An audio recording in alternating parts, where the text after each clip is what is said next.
Baik, bismillahirrahmanirrahim. Assalamualaikum warahmatullahi wabarakatuh.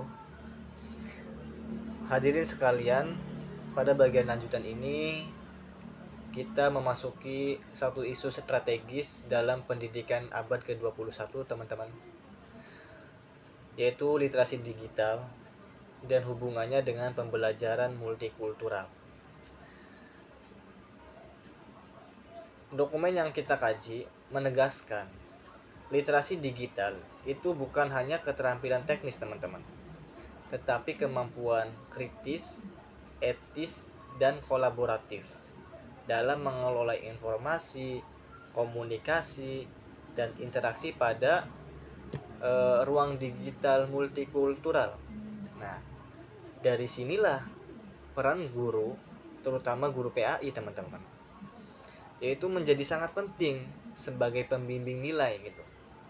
Di tengah kemajemukan budaya dan arus informasi digital. Nah, mengapa literasi digital itu penting dalam pembelajaran multikultural gitu ya kan? Nah, sebenarnya ada 3 urgensi utama ya teman-teman. Yang pertama itu ada keragaman budaya makin kompleks gitu.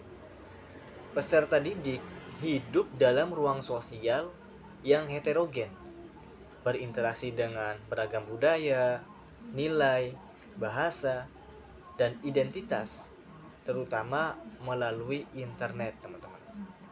Kemudian yang kedua, informasi itu tidak lagi netral, teman-teman. Media digital menyajikan informasi itu bercampur, baik dari segi fakta, opini, bias, dan bahkan ujaran kebencian pun ada gitu. Dari sinilah siswa perlu kemampuan literasi, evaluasi, dan berpikir kritis gitu, teman-teman. Nah, yang ketiga itu ada pembentukan karakter multikultural, teman-teman. Literasi digital membantu siswa itu memahami perbedaan, mengelola konflik, dan membangun toleransi gitu. Nilai inti pendidikan multikultural.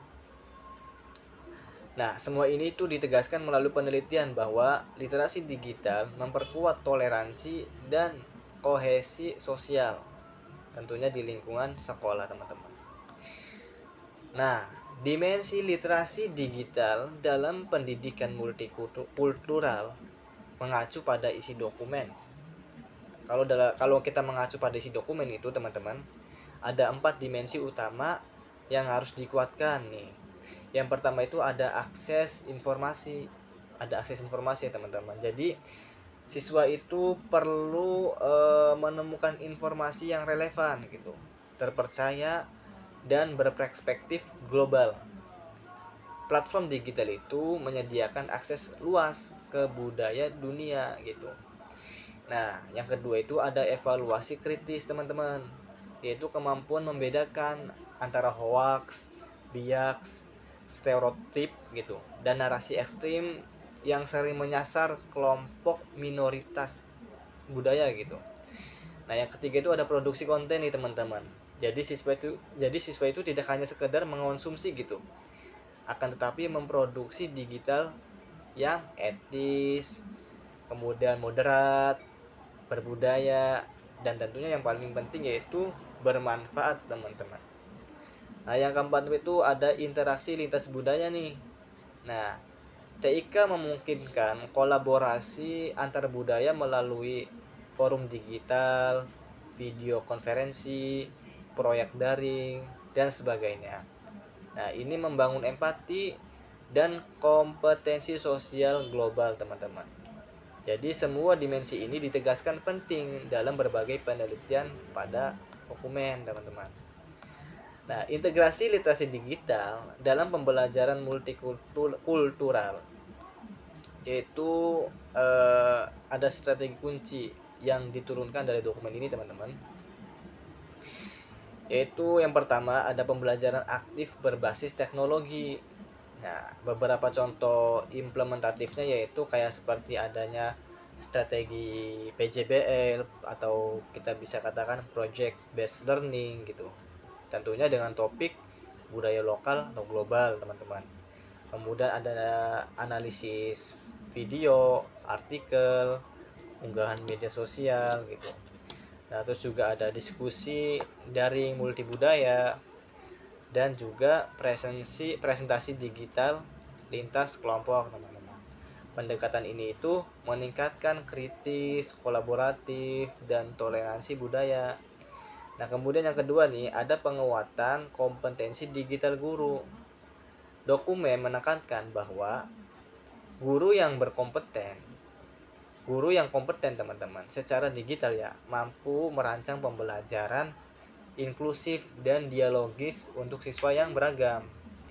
Nah, tentunya program yang perlu dilakukan yaitu ada yang program pelatihan e-learning, kemudian pembuatan kreator konten digital, terus manajemen kelas virtual, terus ada etika digital nih.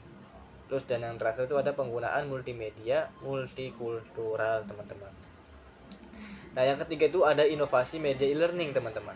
Jadi teknologi itu dapat memfasilitasi pengalaman belajar multikultural, yaitu adanya platform LMS kayak terus video interaktif, terus ada game edukasi, terus simulasi budaya dan forum reflektif gitu, teman-teman. Jadi media digital itu melatih kita berpikir kritis, analisis perspektif budaya, dan resolusi konflik. Nah, kemudian yang keempat itu ada pembentukan karakter multikultural berbasis digital nih, teman-teman. Tentunya nilai yang di AC itu toleransi, kemudian anti diskriminasi, terus ada yang namanya empati, terus moderasi, teman-teman, dan juga kecerdasan sosial digital. Jadi dokumen itu menegaskan bahwa pendidikan multikultural yang kuat akan meminimalisir konflik sosial dan meningkatkan kohesi masyarakat, teman-teman. Nah, peran guru dan institusi pendidikan nih. Jadi ada dua simpul peran besar sebenarnya, teman-teman. Yang pertama itu guru itu sebagai fasilitator multikultural digital. Jadi guru bertanggung jawab dalam memilih materi digital yang inklusif. Itu yang pertama. Kemudian yang kedua, memediasi diskusi lintas budaya gitu, teman-teman. Dan yang ketiga itu menangani misi informasi dan bias gitu. Dan yang keempat yaitu membangun ruang aman, safe space atau digital untuk siswa gitu. Nah, jadi ini tuh merupakan kompetensi pedagogis abad ke-21 yang tak terhindarkan. Kemudian yang keduanya nih, kayak yaitu sekolah sebagai ruang edukasi multikultural gitu. Sekolah itu perlu menyediakan infrastruktur digital, dan kemudian membuat kebijakan anti bullying dan anti kekerasan budaya, terus mendorong kolaborasi lintas budaya dan mengembangkan kurikulum responsif digital multikultural. Jadi hal ini tuh sangat relevan dalam konteks masyarakat Indonesia yang majemuk, teman-teman. Nah, kemudian tantangan utamanya, teman-teman, dari dokumen itu beberapa tantangan ditemukan, yaitu pertama ada ketimpangan akses digital, kemudian rendahnya literasi digital guru gitu, kemudian konten digital yang bias budaya, terus potensi konflik akibat ujaran kebencian, dan juga kurangnya kurikulum integratif digital multikultural. Disinilah pendidikan memainkan peranan sentral untuk merespon isu ini secara sistematik. Kemudian rekomendasi implementatif, teman-teman. Untuk memaksimalkan integrasi literasi digital multikultural, saya merekomendasikan yang pertama itu penguatan kurikulum multikultural berbasis digital, teman-teman. Jadi mengintegrasikan aspek multikultural pada setiap mata pelajaran termasuk PAI. Kemudian yang kedua itu ada pelatihan guru literasi digital profesional, teman-teman. Jadi guru itu harus mendapat mengelola pembelajaran berbasis teknologi secara efektif. Kemudian yang ketiga itu ada program peningkatan kesadaran moderasi digital, yaitu anti hoax, anti kebencian, dan edukasi etika digital. 4. mode model PJBL lintas budaya secara online, yaitu siswa mengerjakan proyek budaya secara kolaboratif. Kemudian yang kelima itu penguatan infrastruktur dan akses digital merata dalam arti. Jadi agar semua siswa punya kesempatan belajar yang setara, teman-teman. Sebagai penutup, izinkan saya menegaskan satu gagasan nih, teman-teman. Jadi literasi digital itu bukan hanya keterampilan, tetapi peradaban. Dan pendidikan multikultural bukan hanya sekedar wawasan, tetapi masa depan. Integrasi keduanya akan melahirkan generasi yang cakap digital, toleran, berwawasan global, berakhlak sosial, dan serta setiap menyongsong Indonesia emas yang inklusif dan berkeadaban. Jadi mungkin itu saja yang dapat saya sampaikan. Mohon maaf apabila ada salah kata.